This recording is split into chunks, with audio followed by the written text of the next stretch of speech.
चंद्रपूर जिल्हा ताडोबातील पट्टेदार वाघ, बिबट्या, हरिण, सांबर, अस्वल, रानगवा, मोर तसंच अन्य वन्य प्राणी, पक्षी यासाठी जगप्रसिद्ध आहे।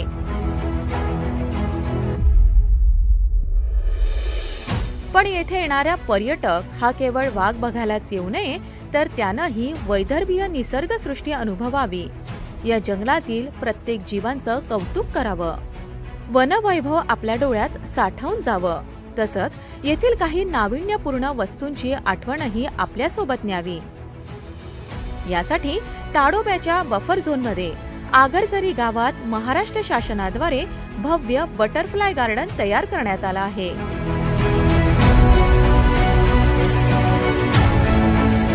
विदर्भातील हे पहिलंच बटरफ्लाय गार्डन असून चंद्रपूर शहरापासून 17 किलोमीटर अंतरावर हे उद्यान आहे। अंधारी व्याघ्र प्रकल्पातील व्याघ्र दर्शनामुळे पर्यटकांना कल्पनेपलीकडील आनंद मिळतो, यात काही शंका नाही। पण ताडोबातील पर्यटकांच्या आकर्षणात भर घालण्यासाठी आणखी काही उपक्रम सुरू केले आहेत। त्यात एक नवीन भर म्हणजे ताडोबातील बटरफ्लाय गार्डन। फुलपाखरांचं संपूर्ण जीवनचक्र 4 वेगवेगळ्या टप्प्यातून जातं: अंडी, अळ्या, क्रिसालिस आणि प्रौढ। बटरफ्लाय गार्डन फुलपाखराच्या प्रत्येक जीवनावस्थेसाठी अनुकूल असून फुलपाखरांच्या संख्येत वाढीसह त्याचे संवर्धन करण्यासाठी मदत करतं। बटरफ्लाय गार्डनमध्ये निसर्गाशी संवाद साधणारी रंगबेरंगी फुलपाखरे पाहण्यासाठी पर्यटकांची गर्दी असते।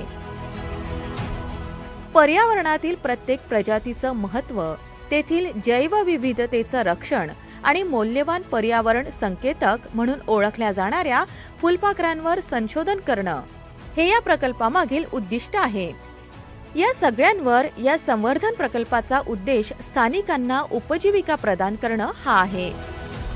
हिरवळ आणि निसर्गाच्या सान्निध्यात असलेलं हे गार्डन मनाला मोहून टाकतं। दुर्मिळ प्रकारचे फुलपाखरू आपल्याला इथे पाहायला मिळतात आणि त्यांच्याविषयी माहिती सुद्धा मिळते। या ठिकाणी 100 पेक्षा जास्त फुलपाखरांची रेलचेल असल्यानं बच्चे कंपनीसाठी हे गार्डन आकर्षणाचा केंद्रबिंदू ठरणार आहे। या ठिकाणी शाळेच्या सहलीसह निसर्गप्रेमी, पक्षीमित्र आदी देखील मोठ्या प्रमाणात भेट देत असतात। आबालवृद्धांसाठी बटरफ्लाय गार्डन पर्वणीच ठरत आहे।